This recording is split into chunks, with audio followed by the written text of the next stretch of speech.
Bien, Carlos, un gusto estar en tu espacio como siempre. Gracias. Anoche dejé planteado que me gustará abordar contigo eh, esta cosa que no sé si es recomendación, es un boletín de prensa, es un comunicado de la Comisión Nacional de los Derechos Humanos, que entiendo que de manera ilegal se mete en asuntos electorales y le cobra al INE lo que tiene que ver con la democracia desde hace como 150 años. Y el Consejo Consultivo de la propia CNDH se deslinda y dice, no, sáquese, pues nosotros no aprobamos que sea de esta manera. ¿Tú qué piensas de esta agresión de la comisión? Pues mira, Carlos, me parece un asunto muy delicado que un órgano constitucional autónomo no respete la propia Constitución, porque la Carta Magna en su artículo 102, apartado B, donde crea las comisiones de derechos humanos, señala que no podrán intervenir en la materia electoral. Y sin embargo, la comisión emite una recomendación donde hace distintos señalamientos, pero en particular, y esto es lo más delicado, el fin de semana pasado, apenas el domingo, saca un comunicado la comisión, la presidenta de la comisión, donde acusa al INE de sabotaje, ese es el término, a la voluntad popular, cosa que no se desprende del texto de la recomendación, que es una recomendación sobre abusos a los derechos humanos que cometió el Estado mexicano entre 1951 y 1965. Es decir, hace 70 años no había INE. El INE nació hace apenas 8 años, en 2014, y ni siquiera IFE, que nació en 1990. Entonces, hay un extravío histórico, además de jurídico, tremendo. Y, como bien dices, el propio Consejo Consultivo de la Comisión de los Derechos Humanos, que es el órgano colegiado donde se valoran las recomendaciones, ya salió a deslindarse diciendo que ese comunicado no fue avalado ni fue conocido por el propio Consejo Consultivo. Entonces, me parece Perdón, que perdón, estamos. pero también dice que en la recomendación pues le pusieron de más lo que tiene que ver con el actual INE, porque la recomendación que entiendo se las entregaron a ustedes en junio y ustedes la respondieron, ¿no? En junio. Así es. Ahí se van de largo, citan a Madero y la democracia en México. Yo creo que si la hubiera habido desde la época prehispánica y les cobran a ustedes todo, en lo que indudablemente es un macanazo, un golpe al INE. Bueno, yo creo que es muy elocuente el hecho de que el texto con la recomendación se emitió hace meses, se le envió al INE, el INE respondió muy comedidamente diciendo que pues no tiene la comisión atribuciones para meterse el tema electoral, que los avances democráticos ya se dieron en el país, que ya se respeta el voto, y no fue sino hasta meses después, hasta ahora que hay, digamos, cierta andanada contra el INE y el intento de impulsar una reforma electoral con al menos 3 balas peligrosísimas, mortales para la salud del sistema democrático. Uno, la captura del árbitro electoral por el poder. Dos, el quitarle al INE la conformación del padrón electoral y que lo haga eventualmente la Secretaría de Gobernación. Y tres, desaparecer la estructura profesional permanente en todo el territorio que tiene el INE. Bueno, en este momento que hay esta andanada es cuando sale mediáticamente la presidenta de la Comisión de los Derechos Con Humanos el a comunicado, golpear al INE. Entonces, con el comunicado y la palabra sabotaje. a mí me parece que este es un ejemplo tan elocuente como preocupante, Carlos, de lo que pasa cuando un órgano constitucional autónomo pierde su autonomía, pierde su brújula constitucional, su sentido de institución que protege derechos de la gente y se vuelve un instrumento al servicio del poder en turno. ¿Qué pasaría si el INE se alineara, como lo ha hecho la Comisión de Derechos Humanos, con el poder de cara a cualquier elección, pues estaríamos teniendo un árbitro faccioso que no dé garantías por igual a todos los contendientes y sobre todo a los ciudadanos de que van a ser ellos los que decidan con su voto y que no haya dados cargados desde la autoridad electoral. Yo creo que esta conducta de la presidenta de la Comisión de los Derechos Humanos nos debe alertar de por qué es tan importante en las próximas semanas y meses defender la autonomía del INE. Viene la renovación de 4 consejeros. El 3 de abril próximo nos vamos Lorenzo Córdoba, Adriana Favela, José Roberto Ruiz y un servidor porque termina nuestro periodo constitucional de 9 años.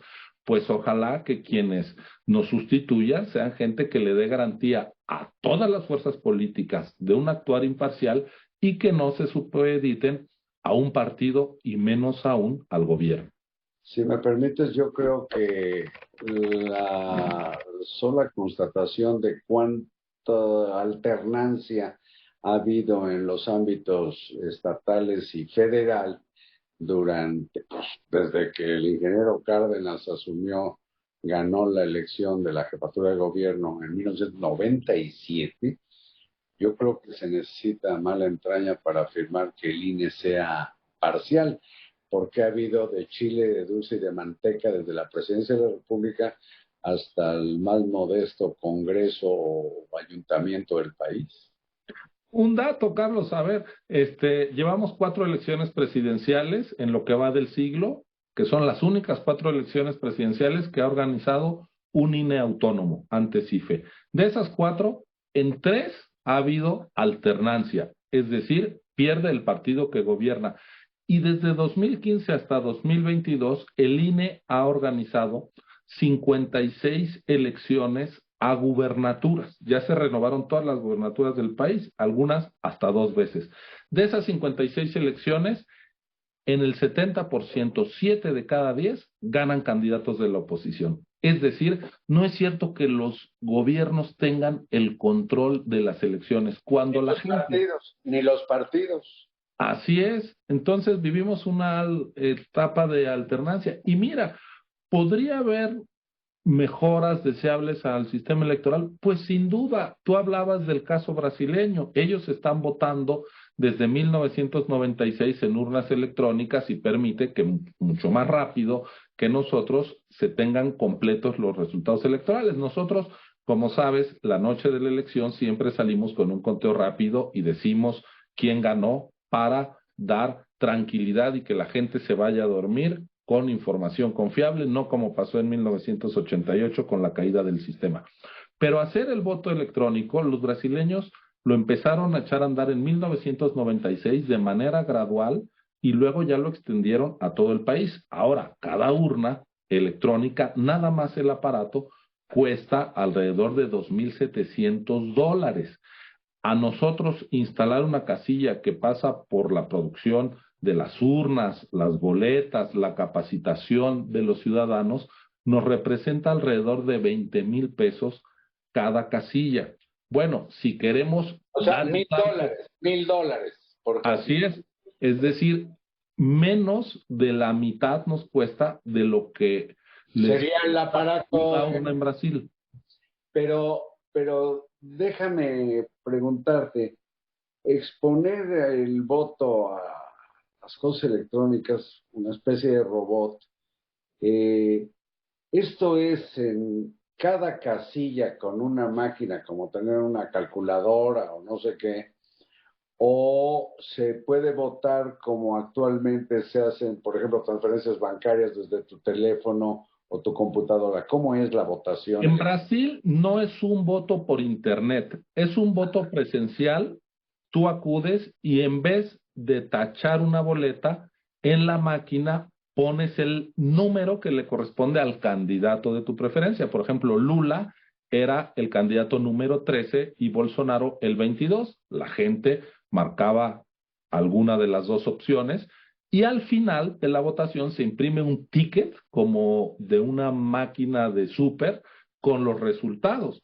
Y los brasileños han tenido mucha confianza en ese método, a pesar de que el presidente Bolsonaro sembró la duda y dijo que eso permitía el fraude y la trampa, y eso que ya había ganado con ese método. Entonces, En Brasil con este sistema no hay riesgo de lo que vendría a ser, pues no sé, pienso en un hackeo como el de Guacamaya.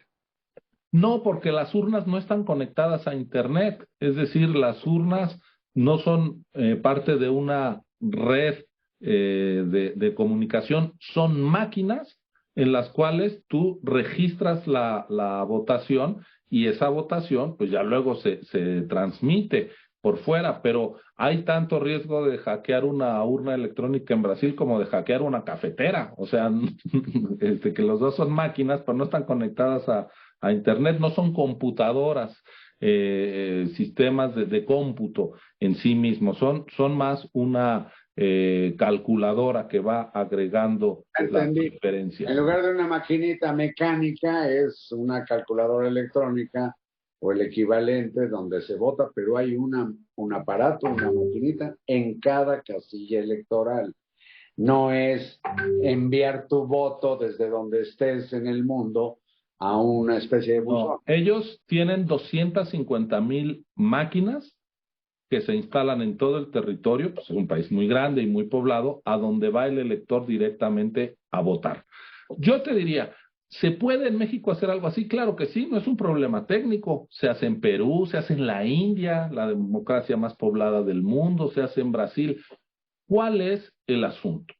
Tiene que ser un método en el que estén de acuerdo todas las fuerzas políticas. Porque si se empieza a sembrar desconfianza y a decir, hay un algoritmo que cambia el resultado de la votación, perdiste. Hoy en México yo te diría, nuestro método de papelito habla, de boleta que se cuenta, se deposita y se puede recontar, nos ha dado confianza, nos ha dado certeza. No cambiemos al cuarto para la hora de una elección presidencial el método que nos ha funcionado. Y más si no hay pleno consenso entre las fuerzas políticas y tanta desconfianza en el ambiente. Pues eres muy claro y yo diría hasta didáctico, Ciro Murayama, en tu explicación. Te agradezco mucho esta charla y supongo que la audiencia pues tendrá mejores elementos de juicio y por mí, pues que INE no sea capturado por ninguna fuerza política ni por ningún gobierno. Muchas gracias Gracias a ti, Carlos. y buenas noches.